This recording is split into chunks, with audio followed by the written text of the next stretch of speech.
Scholarship interview. This is today's topic. Welcome everyone. It's me, Ernest here. And today I'm going to discuss about the interview. Some of the scholarships, when you apply, you are going to be invited for the interview. So how do you prepare for the interview specifically for scholarships?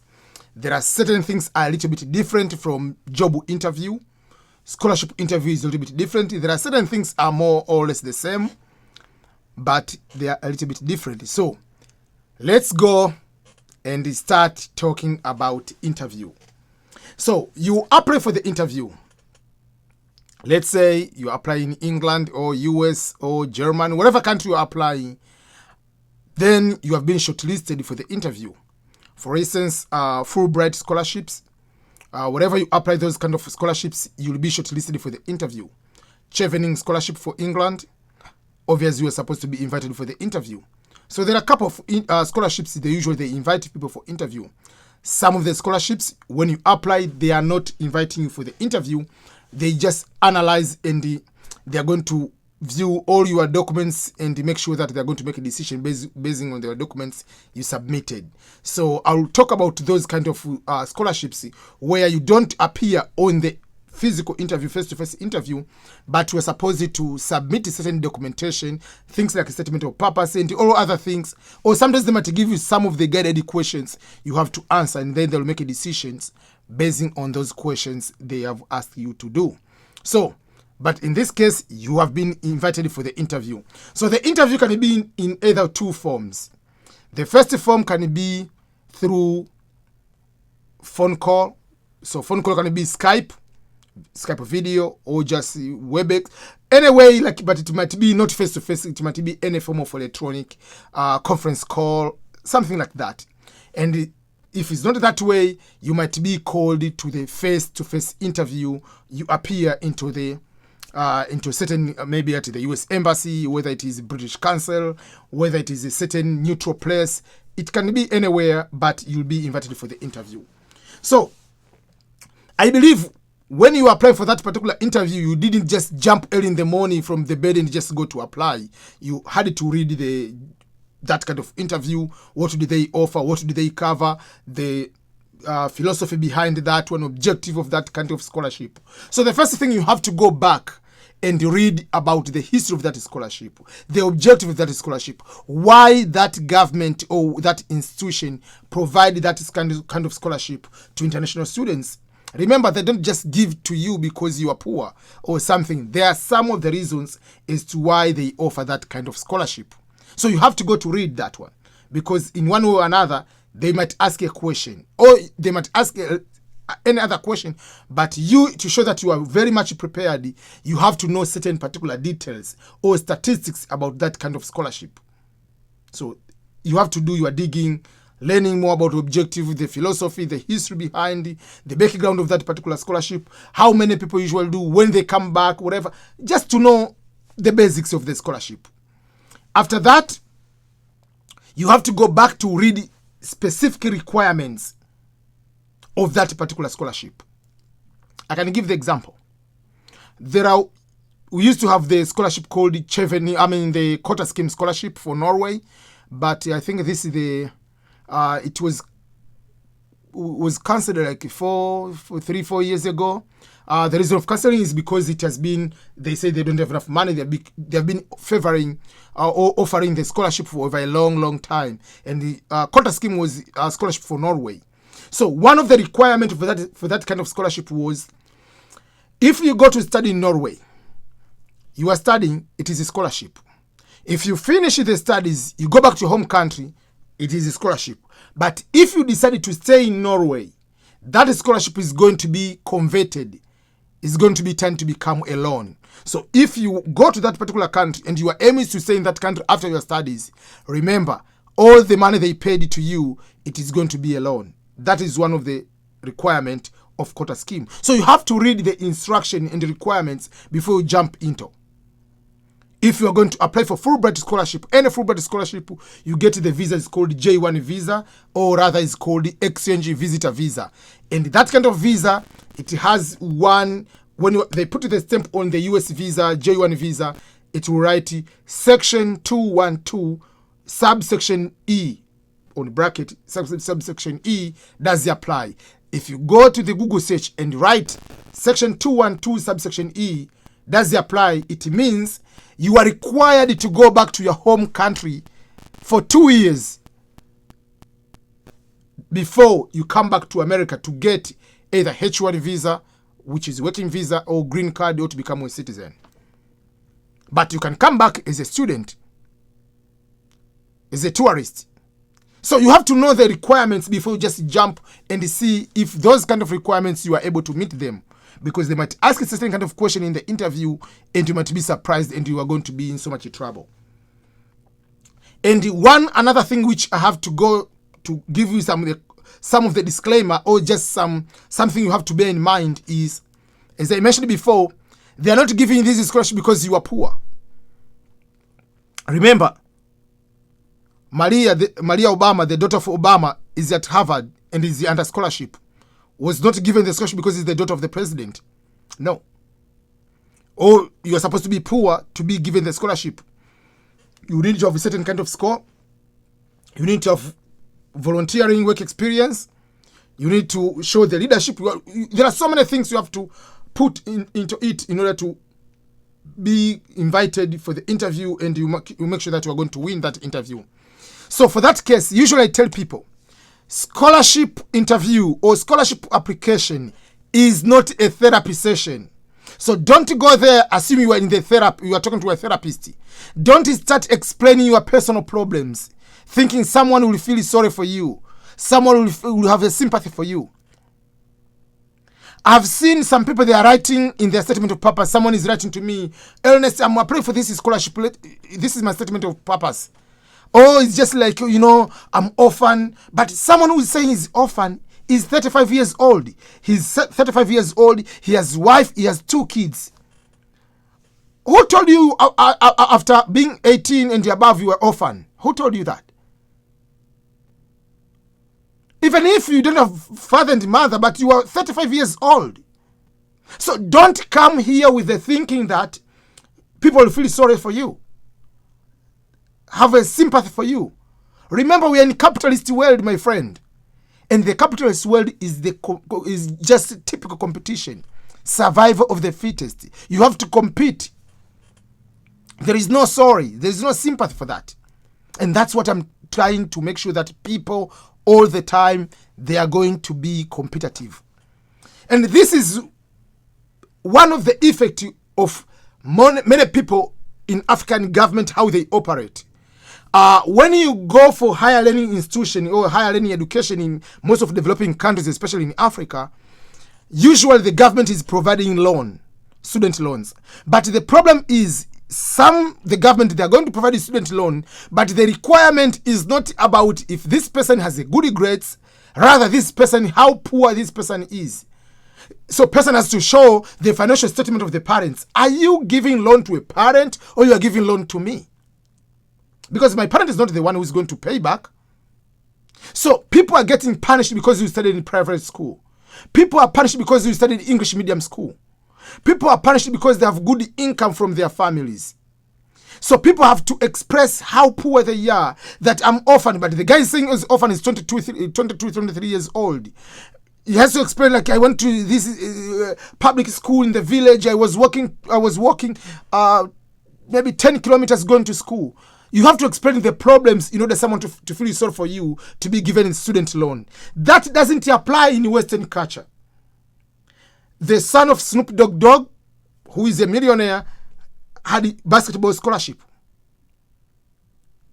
Romeo, the son of Master P, who is also, the kid is also a rapper and a millionaire, was having a scholarship because you can deserve, you compete like any other person. People do not care how much money you have. What they care, they will tell you, we need this GPA, we need this kind of experience, we need kind of this one, then you are going to get a job or not to get a job. So it's not about expressing your personal problem. And if I'm the one who is reviewing those kind of application, you explain you are orphan, you're expressing to me that how poor you are. I'm not giving you scholarship because if I invite you from Africa to America or from Asia to America, you are going to steal something. People hate poverty. So don't take poverty as a positive thing, like, it's just something you have to embrace. No. Express, yes, you had a problem. How are you overcoming that, and how are you going to help others to get out of the poverty? Not embracing that is a good reason why you should be given scholarship. No. And this is the effect, like sometimes it makes others, like, all the time fear to compete, feeling that, okay, if I do this one, I'll be like arrogant. No. Express your qualifications, how best you are, how competent you are, and why you deserve that kind of scholarship. And that's why there is, for me, I personally like, if you are watching football, soccer, there is a very ongoing debate which it can never be resolved. Messi versus Ronaldo. Personally, I'm Team Ronaldo. But I agree, Messi is one among the most talented players we have ever seen in our lifetime. Very talented. But why I like Ronaldo is because he's the machine. He's a most hard-working player ever in the history of the game. He decided at one point to say, I'm going to be the best. So what he's doing is hard-working, and he forgot about the talent. So he's just hard-working guy. And Ronaldo is from Western country, Western culture, which is Portugal in Europe. Messi was born, though was raised in Spain, but has a background from developing country like Argentina. So the behavior of Messi and Ronaldo are two different behaviors, because Messi is just like any other African or from someone from Asia, to be humble, not to be like arrogant, like to talk about yourself. But Ronaldo is, because he's typical Westerner, is just like any other American, expressing, I'm the best player in the planet. If you want to prove, go and look at my statistics. So Ronaldo doesn't fear to say, I'm the best player on the planet, because that is what I think. That is how I celebrate. That's how I score the goals. Now I have 701 goals. He has no problem to show off or to express how good he is. So the same behavior for Ronaldo, you need to use that kind of arrogance, if you call it arrogance, to express when you are going to compete for scholarships. Don't be like Messi, like, okay, you are humble because I'm developing this is a team sport. I understand that. But once you're going for a scholarship, it is a war. Survival of the fittest. It is a capitalist world. So, you will be called for the interview. Let's go back. The question, they'll be asking questions. So before they go to, you appear in that interview, you need to know what to wear, how to wear. There is no formula for that. But don't overdress. Simple like that. Don't complicate. If you have never decided, even in one of your life, you didn't wear a suit since you were growing up, never wear something which you are uncomfortable for the first time. So if in your normal life you don't wear a suit, don't wear a suit that day. Just dress decent, just comfortable. Be you. Wear a tie, whatever. But if you're going to wear a suit for the first time, the second time, the first time was during your communion, you are going to be uncomfortable. Then you look like you are not confident. Secondly, you have to see what kind of clothing color you have to wear. Don't wear those crazy color, yellow, or those shiny color like pink, whatever for women.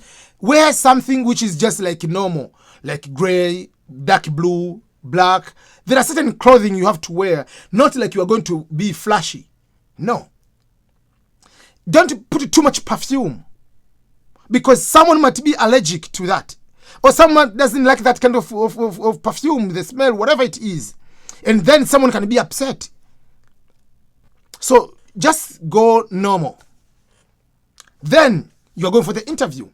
In any interview, I will have the video of interview for jobs. But even for the scholarship interview, the questions are the same. The questions are not going to change the same. So you need to prepare your interview before you go for the interview. You need to prepare everything before you go. How? Sit in your room. Make a video like this, what I'm doing. Create a video. Talk. Or just have audio. Talk. Ask yourself a question and answer the question. And then listen. See how confident you are. What do you need to change? Don't talk in your head. But if you are in the real action, you might just have a problem.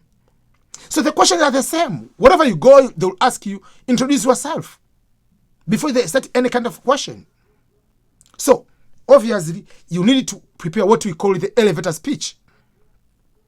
If you meet someone within 30 seconds, within 45 seconds, maximum, how are you going to introduce yourself? So this is the problem many people have, especially my colleague from developing countries.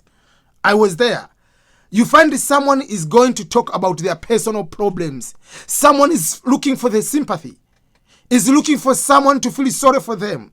So introduce yourself. My name is Ernest.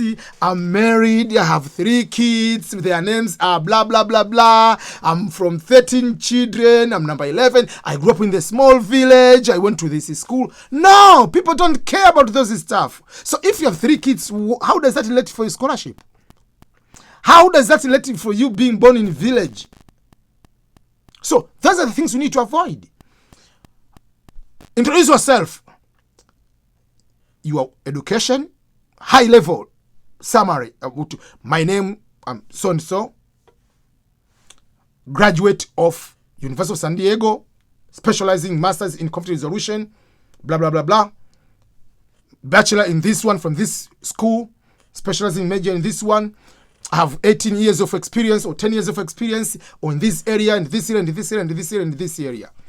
Apart from my work, I do volunteering work on YouTube where I do 1, 2, 3, 1, 2, 3 on blog, which I help people to do 1, 2, 3. Nothing personal. Anything you say on the interview can be judged against you. So if you are starting about, I have 10 kids, so this guy is having 10 kids, why is he like, so people can start like thinking and make a decision based on that. So you need to prepare your introduction. You need to have on your head. You need to know the question. Obviously, they will ask a question which will be related. Why should we hire you? Why should we give you this scholarship? Why did you apply for this scholarship? Simple. This goes back to the statement of purpose. What motivates you to apply? Why are you applying? That's why I said you need to go back to read about the philosophy and the objective of the program. You are applying for this program. Why? Master's degree in anthropology at Stanford. Why? I want to, first of all, I have these kind of qualifications. I'm applying for this particular program at this university because currently I lack these kind of skills. These skills, these kind of skills which I don't have, they are limiting me to help the people in my hometown or in my home village to succeed on 1, 2, 3, 4. So if I go to study on this particular program, it will equip me on 1, 2, 3, 4. And if this are going to get this one, I'll come back to my home country. I'm going to do 1, 2, 3, 4. In addition to that, this kind of scholarship, it will give me the opportunity to support kind of that. So all these kind of questions, you need to have answers already. There is no time to go to start thinking, oh, let me think about this one. There's no that time. A question is asked, what you have to do is just to change the example. To change is just copy and paste. That's how it works. Do you think Lionel Messi or Ronaldo, when there is a penalty, is starting thinking, where should I score? Should I put it on the left side or on the right side? They have been preparing, doing on the training ground, doing a lot of penalties, a lot of free kicks. They have done that over and over. So when the moment comes, they're just doing. It's just easy for them. So what you have to do, you have to prepare in your bedroom. You have to make a lot of interview. You have to answer yourself. You can even write and just a script and just try to learn, memorize it, things of that nature. So if the question comes, there is no thinking. It's just you're going to execute that. That's how you do. So all the questions about the scholarships, will you come back? What are you going to do when you finish the program? Obviously, you have to have the program. When I come back to my home country, I'll do 1, 2, 3, 4, 5. So even if you don't have the plan to come back to your home country, even if you don't have a plan to do what you are going to start, but your plan is when you come back, what you want to do to teach at the university, or you want to do business, you are not going to do some employment, you have to tell you what they want to hear. It's not what you really want. You want a scholarship? For sure, they are going to give you a scholarship for someone who has this qualification, who is going to answer this kind of question on what they want to hear. So give what they want to hear. Not what you want, what you love, what you want. Because sometimes what you really want, if you say the truth that, oh, my dream is to go to America and I'm planning to stay there forever, forever, forever. Oh, they are going to kick you out right away from that room. But that is the truth maybe. But are you able to compromise to do that? Okay, go ahead and try and see what will happen to you. So the scholarship interview overall is about how are you going to know the program and how are you going to prepare. Prepare by having all the questions already in your head. Practice them. And don't memorize, practice the concept. If someone asks you, what are you going to do after finishing the program? If someone is asking you, will you come back to your home country after finishing? It's the same question. The point is, what is your plan after finishing the studies? So those are the things you need to have. You need to have the concept like, okay, if someone asking me a question about the program after finishing, I'm going to do 1, 2, 3. That is the technique you have to do. You have to memorize, you have to execute. Practice, practice, practice, like Messi, like Ronaldo, how to take the free kick. So the moment comes, last minute, few seconds left, do like David Beckham. Score. That's what you need to do. So that is all about how to prepare for the scholarship interview. There are so many interviews. One of the things you say, oh, you need to have eye contact. What I mean, you have to look for people with their eyes. That doesn't mean that you have to be like, no. When someone is talking, you have to just pay attention to them. Meaning, if you are having that behavior of talking and looking down in American or Western culture, you are either lying or hiding something, or you're not confident at all. So, do you want to be treated that way? Go ahead.